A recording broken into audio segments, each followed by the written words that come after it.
In today's video, we have easily the strangest and most disturbing case I've covered so far. A ruthless dealer pays for a contract hit on his ex-girlfriend. The recruited hitman is to be paid £15,000 and he's told specifically how to end her. It would start with the hitman befriending the target, and as the hitman is about to carry out the killing, the woman's old Staffordshire Bull Terrier, Princess, who barely moves, growled to awake and alert the owner with the hitman standing right over her, seconds from killing her. The hitman would flee the scene. The woman was afraid to go to the police in case they did not believe her, and confides in her family instead. Days later, the woman's family would set up a secret recording where they tried to get the hitman to confess. We look into the bizarre case, the police investigation, the trial and sentences, plus an unlikely hero, a plucky old dog named Princess.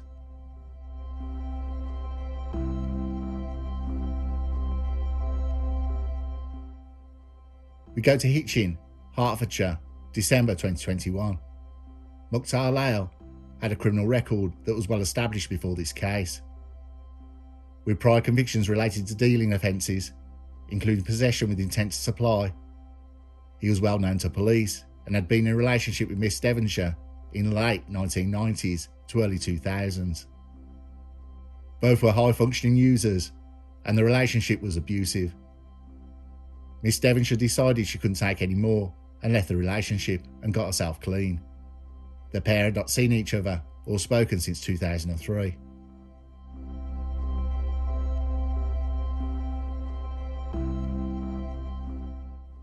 In December 2021, the pair bumped into each other.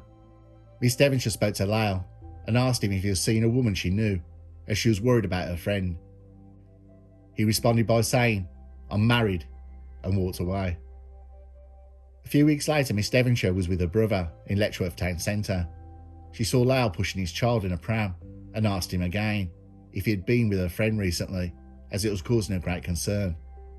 Lyle responded by saying, "F you." Lyle was still connected to the criminal underworld. Since the relationship split with Miss Devonshire, he had also got himself clean. He had become a very successful dealer and had a solid reputation as someone you don't mess with. He had built a fierce reputation and was in control of several areas where his dealers operated without any fear. The meeting with Devonshire had greatly upset Lyle. He was angry. Lyle felt disrespected by the encounter.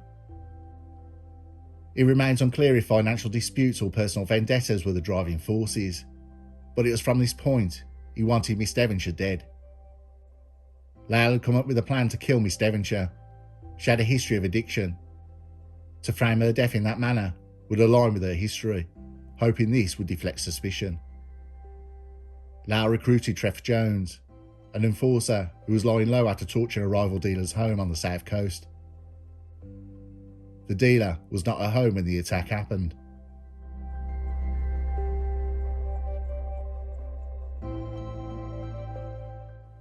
Lyle, through a series of conversations and arrangements, detailed his plan to Jones. For the sum of £15,000, Jones was to kill Miss Devonshire. The instructions were precise. Jones was to inject Miss Devonshire with H while she was asleep in her home, making her death look accidental. If she awoke or resisted, Jones was instructed to use a pillow to smother her. Jones was told how to befriend her and gain her confidence. This would be a slow process, but it was essential so it would not look like murder. Miss Devonshire's abusive relationship had kept her alone. Not looking for anyone else and being clean for 2 years, it took a while for Jones to establish a friendship with her. Jones would bump into her when she was taking her old dog Princess out for a walk, and after a few months, a friendship had built. He told her he'd come to the area after a breakup with his girlfriend and had just started a new job and was looking to get a house in the area. One night, Jones went to Miss Devonshire's house, and after chatting all night and a few bottles of wine later, Miss Devonshire fell asleep on the sofa. This was Jones's chance to make the hit. As Jones stood over her, Princess the dog let out a terrifying growl, which instantly woke Miss Devonshire. Princess all night had been curled up in a basket, but must have sensed what Jones was about to do. Miss Devonshire looked up at Jones standing above her. He said he wanted to give her a kiss, but she spotted what he had in his hand. He quickly made an excuse and left. The next day, after failing to deliver a lethal dose, Jones told Miss Devonshire, "I am here to kill you."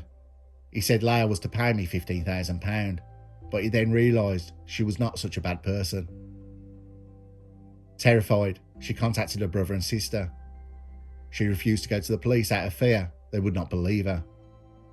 Her brother said, "We need to get what happened on a recording." So Miss Devonshire contacted Jones, who came round again to see her. Upstairs hiding was her brother and sister. Jones told Devonshire the full plot of what had happened. Jones didn't know he was being recorded.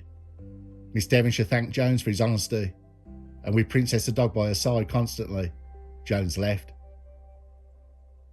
Miss Devonshire went to the police with a recording with her brother and sister. Leah was arrested and was bailed while an investigation was ongoing. Jones had gone on the run after hearing of Leah's arrest. Leah tried to convince Miss Devonshire not to let it go to court and drop the case by sending 2 men to her address, the day after she went to police. The 2 men arrived in surgical masks. One said he was from the council. She was on the phone at the time and told the person she was speaking to call the police. Money was allegedly offered to her to drop the case after she wouldn't let him in. Princess the dog, who usually was very quiet, began barking non-stop, and the men left.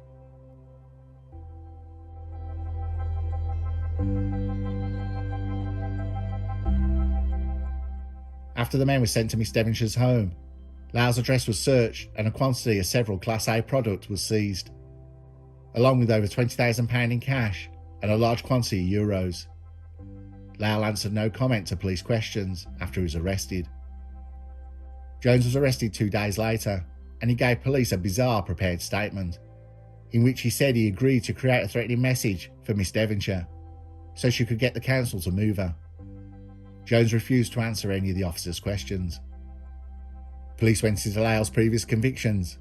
Leah previously, in March 2005, was arrested for dealing and supplying offence and was jailed for 6 years. Leah told police he'd been supplying Jones with product to sell and never asked him to kill Miss Devonshire. He denied trying to pay her off. Leah and Jones were remanded into custody.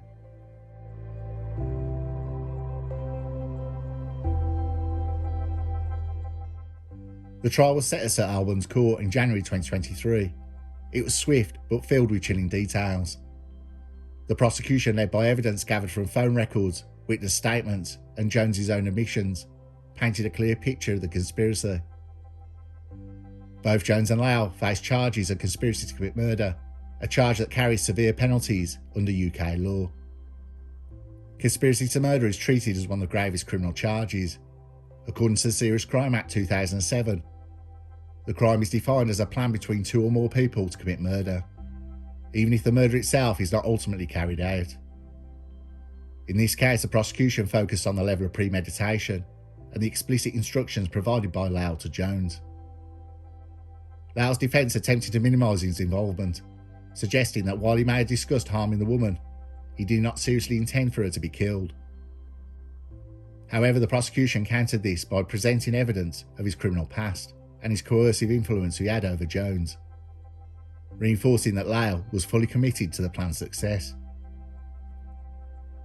Jones in his defence presented himself as an unwilling participant, someone who was manipulated by Leah, and ultimately did not go through with the crime. While the defence of coercion is legally recognised in UK law, it did not absolve Jones of responsibility. His actions agreeing to the murder, preparing to carry it out, and only stopping due to an external factor, the dog, Princess, made his conviction almost inevitable. In the end, the jury found both men guilty. Leah, 53 years old, seen as the mastermind behind the conspiracy, received a life sentence with a minimum term of 8 years before being eligible for parole. Jones, 38 years old, who played a lesser role but still agreed to carry out the murder, was sentenced to 8 years in prison. Bobby Dooner, 40 years old, was one of the men who tried to bribe Miss Devonshire into dropping the case. He pleaded guilty to 2 charges of perverting the course of justice and possession of Class B. He was sentenced to 2 years and 4 months in prison.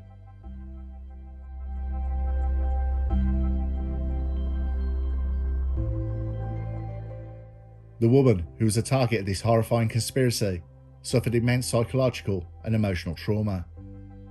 Though physically unarmed, the knowledge that her life had been targeted by someone she trusted and the subsequent trial left deep scars. In a victim's statement read during the trial, she described how the incident had destroyed her sense of security. She now lives in constant fear, worrying about her safety and the safety of her family. This kind of psychological impact is not uncommon in cases of attempted murder or conspiracy to murder. Victims often experience severe anxiety, depression, and post-traumatic stress disorder. For this woman, the betrayal by Jones, someone she allowed into her home, made the trauma even more acute. Victims of such crimes often require long-term psychological support to recover from the emotional scars left behind.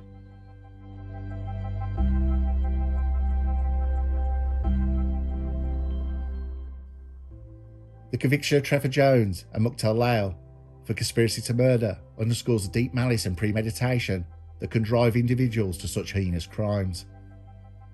Lyle's manipulative tactics, combined with Jones's financial desperation, created a dangerous situation that was only thwarted by the actions of a protective dog and the victim's own instincts.